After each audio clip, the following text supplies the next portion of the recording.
नमस्कार, आपलं सर्वांचं स्वागत आहे. महाराष्ट्रामध्ये विधानसभा निवडणुकीपूर्वी महायुतीने माझी लाडकी बहीण योजना लागू केली. यामध्ये मोठ्या प्रमाणामध्ये 21 ते 65 वयोगटातील महिलांनी अर्ज केलेला होता.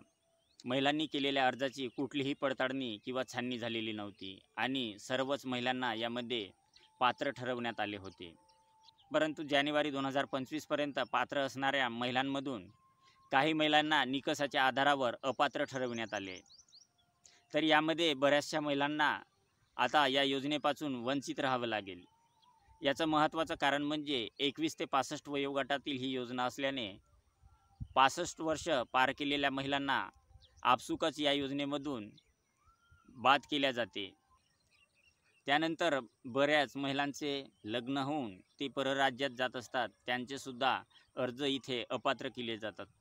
तर मार्चमध्ये बऱ्याच अर्जांची छाननी झालेली आहे आणि योजनेमधील पात्र महिलांना बाद ठरवण्यात आले आहेत. यामध्ये आपलासुद्धा नाव असू शकतो.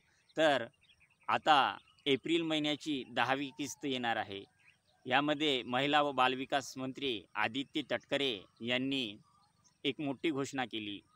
आदित्य तटकरे यांनी प्रसारमाध्यमाशी बोलताना दिनांक 25 एप्रिल रोजी सर्व महिलांच्या खात्यावर DBTच्या माध्यमातून पैसे पाठवले जातील या संदर्भाची घोषणा केली. तर अशाच नवनवीन माहिती संदर्भात चॅनलला लाईक करा, सबस्क्राईब करा. धन्यवाद. नमस्कार.